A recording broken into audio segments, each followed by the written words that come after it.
वीरपुर गांव में एक मंडी हुआ करती थी। इस मंडी में दूर दूर से व्यापारी आते थे और अनाज लेकर जाते थे। मंडी के पास ही एक बरगद का पेड़ था। उस पेड़ के नीचे एक छोटा सा बिल था जिसमें एक चूहा रहता था, चिंटू चूहा। चिंटू चूहा उसके परिवार के साथ उस बिल में रहता था। एक दिन वहाँ से एक व्यापारी गुजरा। उसके पीठ पे एक बड़ा सा चावल का बोरा था। हे भगवान, बहुत भारी बोरा है, अब और नहीं चल सकता। यहाँ इस पेड़ के नीचे थोड़ा आराम कर लेता हूँ। उसने बोरा पेड़ के नीचे रख दिया और लेट गया। ताजे चावल की महक चूहों के बिल में गई। वाह बासमती, ये महक मुझे अपनी ओर खींच रही है। ये चावल नसीब हो जाए तो जीवन सफल हो जाए। अरे, अपने घर के बाहर ये बोरा कैसा?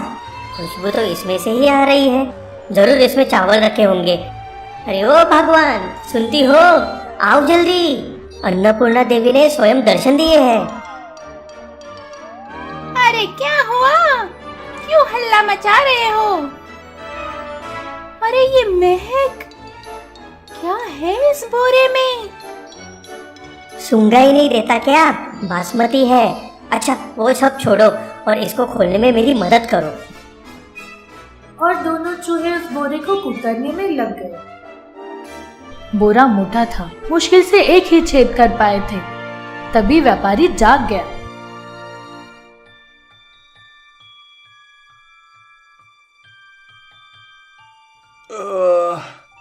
उठ भाई उठ, कितनी देर हो गई और बहुत दूर जाना है, निकलना होगा।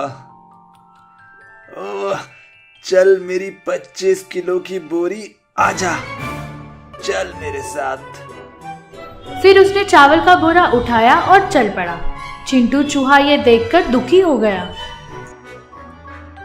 अरे रे रे, इतनी जल्दी क्यों उठ गया? अभी तो मुश्किल से एक छेद कर पाया था मैं। बुरा हुआ, दांत तो आया पर मुंह नहीं लगा। चल मिंटी, आज फिर भूखा सोना पड़ेगा। नहीं नहीं नहीं, आज पेट भर के खाएंगे। वो देख चिंटू, चावल का झरना।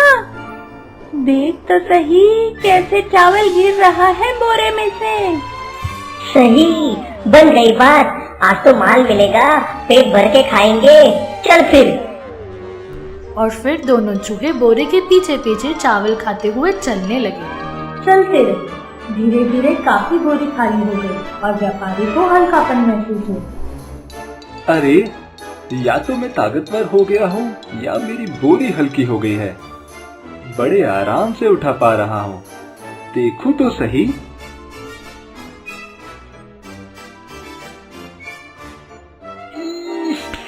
ये बोरी में तो छेद है, ऐसा कैसे हो गया? मैं इतनी दूर से उठा के लाया और इतना नुकसान हुआ, अब क्या करें? चलो कल सेठ को शिकायत करूंगा, उसने फटी बोरी कैसे दी मुझे।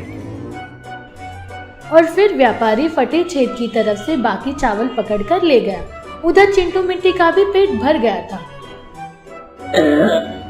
मजा आ गया।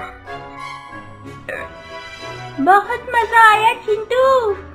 काश ऐसे ही भोजन रोज मिलता। माँ अन्नपूर्णा ने जैसे उनकी बात ही सुन ली हो। अगले दिन भी वही व्यापारी वैसे ही चावल की बोरी के साथ आया।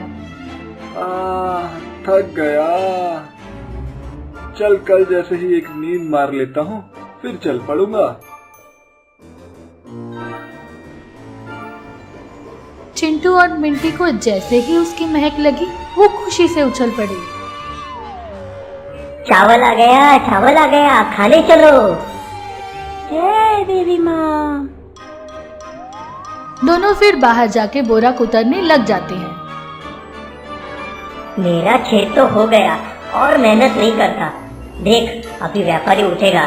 खिंच जा। वाह चिंटू जी, तुसी बड़े स्मार्ट हो।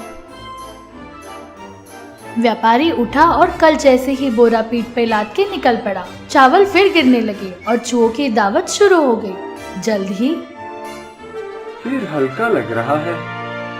कहीं नहीं, आज तो पूरा बैग चेक करके ही लाया था मैं। ये छेद कैसे हुआ? आज फिर से नुकसान हो गया।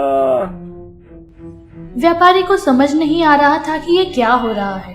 तभी उसे थोड़ी दूरी पे चिंटू और मिंटी दिखाई देते हैं। वो सब समझ गया। तो ये बात है। ये लोग 2 दिन से मेरा अनाज खा रहे हैं। इनको तो सबक सिखाना ही पड़ेगा। अगले दिन उसी वक्त फिर चावल की महक आती है। टन टन टन टन टन, खाने का वक्त हो गया। बोरे के पास कुछ चावल गिरे थे। उनको खाने के बाद चिंटू और मिंटी दोनों बोरा कुतरने लग जाते हैं। जैसे ही बोरे में छेद होता है, व्यापारी उठ जाता है और बोरे पे हाथ मार देता है। बोरे से लाल मिर्च का पाउडर उड़ के चूहों की आंख में और मुंह में चला जाता है। मेरी आंख में कुछ गया, जल रहा है। मिर्ची है, मेरे तो मुंह में भी गया। मर गई। अब सबक मिला। 2 दिन से मेरा बहुत नुकसान किया था तुम चूहों ने। उस दिन चूहों को बड़ी मिर्ची लगी, चावल भी नहीं मिले। तो बच्चों, याद रखना, मुफ्त का माल हमेशा नहीं सुहाता।